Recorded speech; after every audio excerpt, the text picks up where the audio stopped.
ma tutvustan ka seda, mille alusel sind on kriminaalhooldusele siis määratud, eks ju. Kohtuotsust, vaatame kõik punktid sealt üle, kohustused, nõuded, sulle on määratud elektrooniline valve, siis omakorda ma tutvustan uuesti üle elektroonilise valve korda. Valvekeskus töötab siis 24/7, see asub Tartus ja tema siis järgibki kogu seda süsteemi, et kui isik näiteks ei jõua õigel ajal koju või väljub kodust varem, siis tuleb sinna häire. Ja mitu rikkumist lubatud on enne, kui ma vangi tagasi lähen? No selles suhtes teeme nii-öelda suusõnalise hoiatuse, et räägime uuesti üle, mis need ütleme siis reeglid või nõuded on, et kuidas peab nagu teavitama. Et kui need asjad ikkagi hakkavad korduma ja need ei ole põhjendatud rikkumised enam, et siis kohe kindlasti teeme kirjaliku hoiatuse, et kirjalikke hoiatusi saab teha 2 tükki, 3. siis kohtusse, et eesmärk ei ole kohe kedagi tagasi või siis vangi saata, et anname ikkagi inimese võimaluse oma karistust kanda vabaduses. Kui tihedad need kontrollid siis on, et ütleme, et kui ma olen pannud endale sinna kirja, et ma olen peale kella 6 olen kodus, kas siis nagu kontrolli mõttes võidakse mulle veel helistada ja kontrollida? Ei, nad helistavad ainult siis, kui tuleb näiteks rihmahäire. Kui sa hakkad üritama jalavõru eemaldama, siis tuleb kohe süsteemi häire. Samamoodi kui elekter läheb ära või siis kui sa tõmbad pistikupesast aparaadi juhtme välja, et neid asju teha ei tohi. See niisama ei lähe häiresse, et see peab tõesti nii olema, et see on nagu tahtlik nii-öelda, et sa ikkagi üritad seda nagu katki lõigata. Kui inimene tuleb nii-öelda esmakohtumisele, et siis oleks hea, kui tal oleks juba oma, ütleme, esmased siis liikumised välja mõeldud, kasutades siis näiteks Google Mapsi. Paljud tahavad näiteks, et olekski, et ametnik siis paneks selle ajakava kokku nii, et seal oleks välja toodud reaalselt bussinumber, bussipeatus, et sinu puhul me tegimegi nii hästi üksipulki selle ajakava ära, et see on väga... Nii. Ma nüüd siis hakkan kirja panema oma järgmise nädala 3 esimese päevakava. Tõenäoliselt, kui mulle see jalavõru õhtupoole paigaldatakse, siis ma olen kodus ja ma tean, et mul oleks esmaspäeval vaja käia ka toidupoes. Ma pean nüüd selle kellaaja mõtlema, et mis kell ma tahan minna toidupoodi ja mis kell ma saan minna. Ütleme, et ma lähen siis toidupoodi kell 17:30. Nüüd ma pean vaatama, mis selle toidupoe aadress on. Ja siis mulle öeldi, et ma pean kirja panema veel selle, et mis teed pidi ma plaanin sinna minna või vähemalt, et kui kaua ma sinna kõnnin. Teekond 6 minutit. Ehk siis ma olen poes kell 17:36, mis tähendab ka seda, et ma ei tohi kodust väljuda hiljem, sest kui ametnik peaks helistama mulle, et kus ma olen ja ma ei ole poes kell 17:36, siis võib tulla sellest probleem. Ja nüüd on teisipäev, mis on tõenäoliselt kõige keerulisem päev, sest et ma tean, et ma pean minema Tartusse,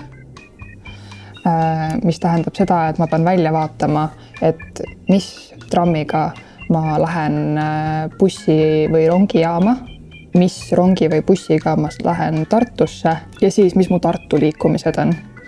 Issand jumal ja inimesed, kes nagu päriselt jälgimise all on, peavad nagu 2 nädala kaupa sihukest detailset päevagraafikut täitma. Ma pean tegema seda ainult 3 päeva kohta ja mul on nagu juba segadus. Ja tegelikult 3 päeval ma tahaks lõunal ka käia võib-olla, ehk siis ma ei ole tööl lihtsalt kuni 9-5.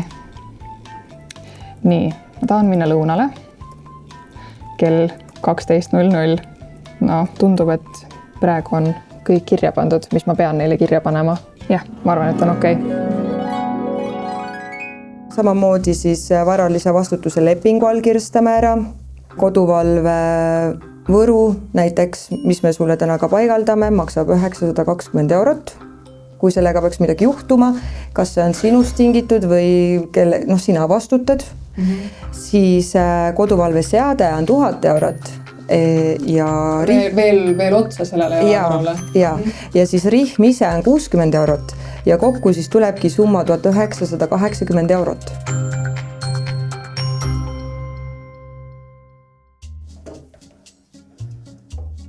Siis on hea, et ma saan nagu söömise kõrvale vaadata. Sokki, ma ei tea, võtan alla poole. Jah, soki võtad ära. Et ei oleks väga ümberega väga. Sul on täitsa siuke nagu valik neid. Ja. Et need on eri mõõtmetes siis. Ma ütlen, see ei ole nagu meeldivast materjalist. Jaa. Et ma kujutan ette, et minul on nagu mul on nagu jalad raseeritud, aga et kui ma oleks nagu meesterahvas nagu karvaste jalgadega, siis see ei ole nagu meeldiv asi, mida naha vastas tunda. See on nüüd see kallis osa. Jah, see on nüüd see kallis osa. Et rihm ise oli 60 €, kui sellega peaks midagi juhtuma. Nii, kas sa panid juba need klambrid ka vahele? Jah. Okei. Kas nüüd siuke sättimine, et kas see siis tehniliselt nagu ajaks mingi häire käima ka või ei aja? Ei aja. Aha, vaatame nüüd, kas ma saan saapa panna. No, ma saan, aga eks see nagu natuke vajub saapa peale, et see vist võiks natukene väiksem olla.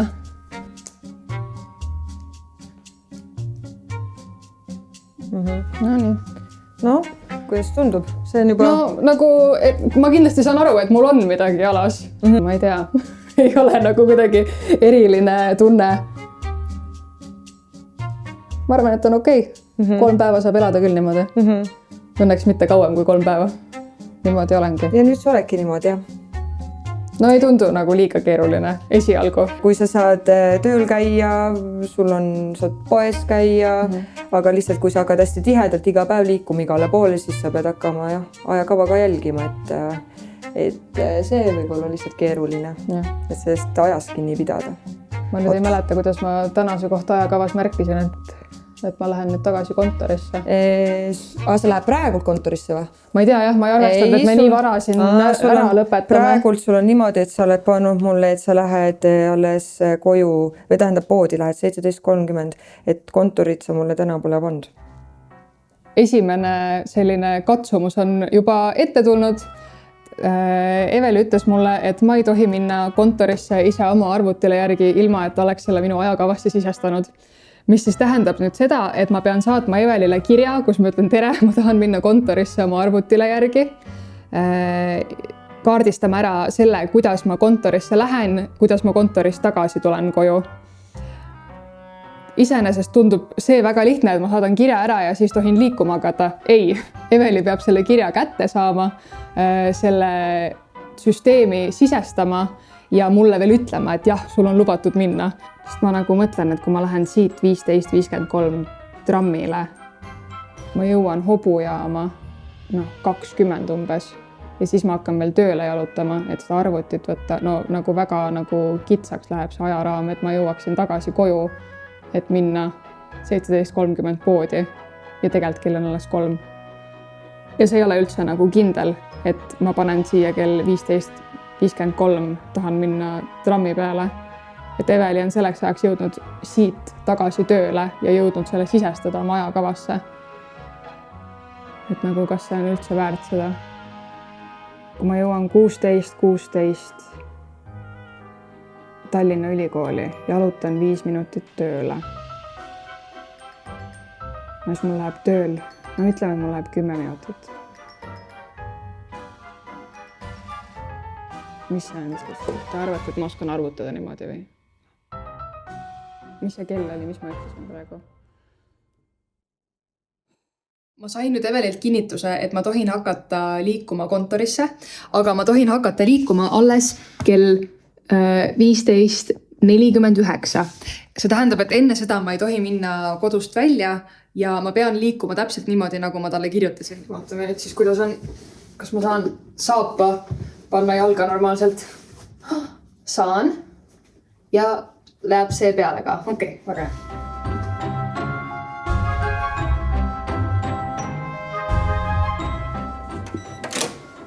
Ma ikka täiega jooksin, et õigeks ajaks jõuda. Täpselt minuti pealt jõudsin. Väga kriisi. Minu on võtnud suvalisse kohvi ja siia aitama. Aga trammis oli jumala piinlik tegelikult. Ma ikka nagu päris korralikult varjasin seal oma jalga. Paku palju see julla maksab? Plastikust? 100 €. 1000 € peaaegu. Sa oled tohutu juurde kalli vist praegu. Jah, olen küll. Kas tundub mugav? Ei ole üldse tegelikult. Ei. Mitte. Ta ikkagi loksub sul ju selles. Ja selles suhtes ma saan seda liigutada. Ma pidin panema nii kõrgele, et ma saaksin saapa jalga panna. No mulle nüüd sooviti hästi palju edu ja nüüd ma proovin jõuda koju ja poodi niimoodi, et keegi ei näeks, et mul on jalavõru. Sest natuke piinlik on ka.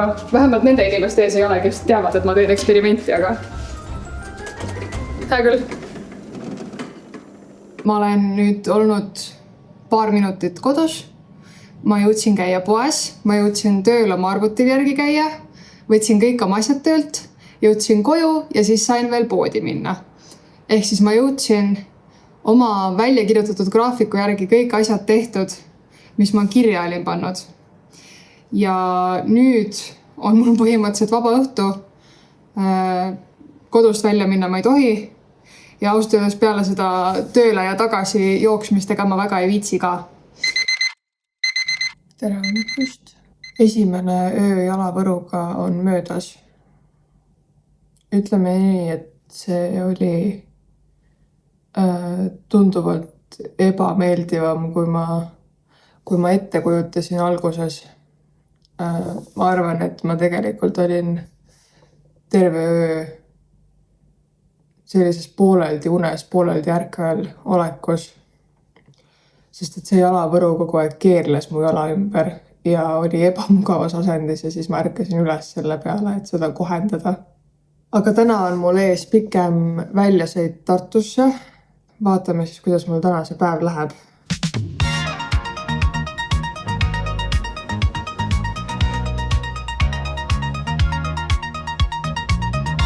Ma nüüd jõudsin Tartusse, aga ma jõudsin Tartusse bussiga 5 minutit hiljem, kui oli graafikus ette nähtud mulle. Nii et väga hea, et ma panin endale oma ajakava tehes 5 minutit lisaaega, et poodi minna, sest nüüd ma poodi ei lähe ja hoopis pigistan selle 5 minutit, et kõndida nüüd Ühiskonnateaduste Instituuti. Ma olen täpselt oma ajagraafikus. Minu kohustused siin Ühiskonnateaduste Instituudis lõppesid natukene varem, ehk siis nüüd mul on umbes tund aega, et teha siin majas natukene veel tööd ja siis minna juba bussi peale ja hakata minema tagasi Tallinnasse. Aga ausalt öeldes ma ei ole seda jalavõru tükk aega enam tähele pannud. Ma panin selle omal soki alla ja nüüd see ei liigu mul enam nii palju, kui see soki peal liikus. Ehk siis on läinud suhteliselt märkamatult see jalavõru eksperiment vähemalt täna võrreldes eilsega. Ma nüüd jõudsin Tartust koju peale oma pikka reisupäeva, kus ma pidin väga detailselt jälgima, millal ja kus ma olla tohin. Ma tahaks öelda, et ma sain sellega päris hästi hakkama, aga mis nüüd juhtus tagasi tulles, oli see, et ma läksin trammiga bussijaamast tagasi koju ja tramm sõitis kiiremini. Ja ma jõudsin paar minutit enne oma nii-öelda lubatud aega oma kodupeatusesse ja siis ma pidingi tegema kiire kõne oma kriminaalhooldajale, kes siis registreeris ära selle, et ma jõudsin varem trammiga, kui algselt oli kirja pandud, ütles, et see on okei ja siis ma hakkasin koju kõndima. Siin on siis näha ka, et kell on 17.41, aga tegelikult ma oleks pidanud kodus olema alles 17.46. Me oleme juba hiljaks jäänud. Kell on 12.02. Ma peaks juba olema teel lõunale. Mul on lõunaks ette nähtud 22 minutit. Ja kuigi alguses mulle öeldi, et graafikus nad on mulle natukene jätnud sellist bufferruumi ka, siis tegelikult see ikkagi nii ei ole, sest eile minu kriminaalhooldaja helistas mulle ja ütles, et miks ma jõudsin esmaspäeval koju paar minutit varem, kui oli graafikus kirjas olnud. Nii et ma juba jäin vahele sellega, et ma ei andnud enda liikumistest teada. Nii et minu graafikut jälgitakse väga detailselt. Näete kuskil või? Suurem aja ees.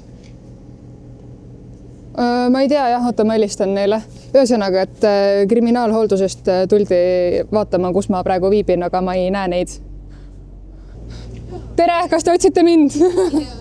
Just tuvastada juba nägu praegu, mõtlesime, nimi on Nii. küll, aga ma ei tea, sest Nii, kiri, et olite vastavalt ajakavale kohal. Võtaks siia siis allkirja esimesele reale. siia jah? Palun. Super, see on kõik. Aitäh! Ma ei tea, miks ma arvasin, et äkki nagu tullakse nagu politseiga koos, aga võib-olla nagu eksperimendi tarbeks nad ei tahtnud raisata politsei ressurssi. Ma olen nüüd olnud natukene aega juba kodus, nii nagu mu graafik lubab. Ja sain paar minutit tagasi kõnega siis oma kriminaalhooldajalt, kes ütles, et nad varsti siis tulevad eemaldama minult jalavõru ja siis ka seda seadet mult kodust. Aga seda me juba näidata ei tohi. Mida ma siis selle 3 päevaga õppisin? Põhiliselt seda, et vanglasse ei tasu sattuda, sest elektrooniline järelevalve on tohutult tüütu. Jalavõru on ka lihtsalt väga-väga ebamugav jalas. Kõige tüütum osa sellest eksperimendist oli kindlasti see, et ma pidin väga detailselt ette planeerima oma 3 päeva liikumised. Ma saan väga aru sellest privileegist, et mina pidin seda tegema ainult 3 päeva jagu, kuigi keskmine elektroonilise järelevalve all viibiv inimene peab seda tegema võib-olla isegi nädalate jagu korraga.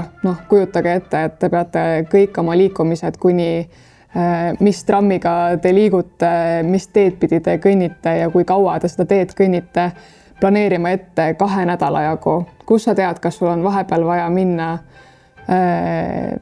arstile, tahad vahepeal tööl käia väljaspool lõunal, aga siis, kui sa oled selle juba kirja pannud, siis sa seda enam muuta ei saa. Jalavõruga magamine oli, ma arvan, mu elu kõige halvemad 2 öötund. See jalavõru käis ümber mu jala kogu aeg ringi. See sõitis mööda mu jalga üles-alla. Ma pidin kogu aeg üles ärkama, et seda jälle kohendada. Kõik muud sellised igapäevatoimingud olid võrdlemisi lihtsad. Päeval ma sain panna selle jalavõru soki alla ja siis see ei liikunud ja siis oli täiesti okei. Küll aga oli igasugune sotsiaalne faktor päris ebamugav, et ma ikkagi ei tahtnud, et inimesed trammis näeks, et mul on jalavõru. Nii et kui ma peaks selle kogemuse 1 lausega kokku võtma, siis ma ütleks, et hea, et see läbi on ja et uuesti tegema ei pea.